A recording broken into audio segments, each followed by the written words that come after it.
Welcome contestant number 4, Derek McNulty.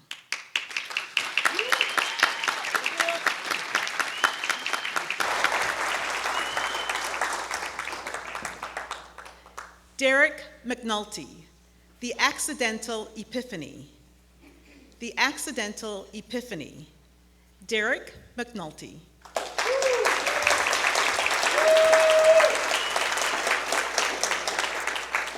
Thank you, Contest Chair.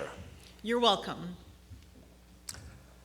An epiphany could be described as a sudden insight, a sudden understanding. I had a whole series of these happen to me one particular night, quite by accident, when I was 16 years old, still living in Ireland. I had a very fast motorcycle, and my favorite thing to do was to tear up the Irish countryside, enjoying those twisting Irish country roads. My 16-year-old brain came up with a genius idea to do this at 2 o'clock in the morning where there was no traffic, so I could go even faster. Oh yes, the raging hormones in a 16-year-old brain, ladies and gentlemen, what can I tell you? This particular night, the road came down into an Irish village. You can imagine the type, a couple of cottages either side. A road down the center with some cars parallel parked. I slowed down.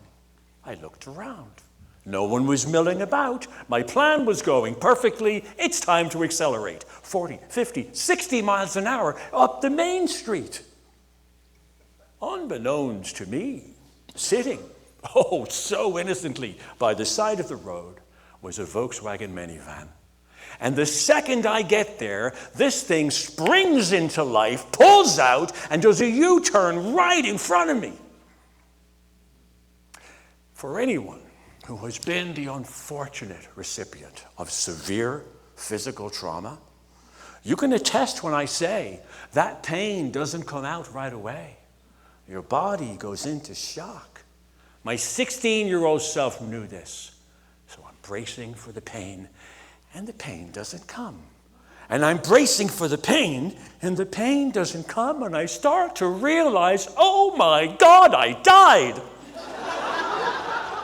I start imagining myself roving the Irish countryside as a ghostwriter for all of eternity. I start picturing myself at my own grave as they put the coffin in the ground. And an angel would grab me by the arm and go, okay, it's time to go. And I'd be like, I don't think so. I'm still so young, this can't be right, it's just not fair. And the angel grabs me by the head and looks me square in the eye and says, look, I can't give you your life back.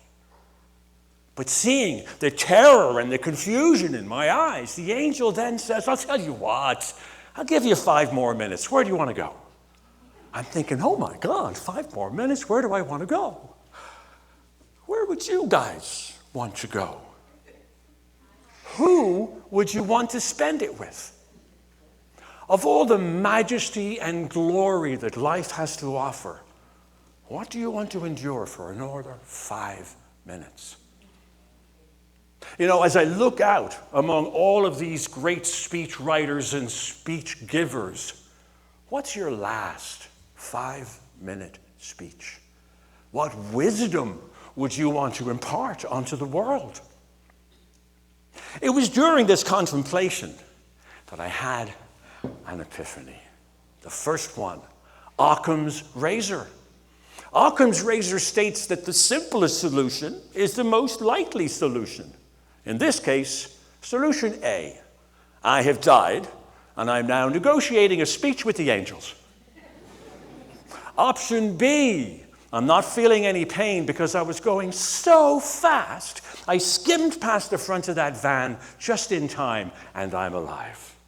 Well, I'm still here, folks, so obviously it was option B.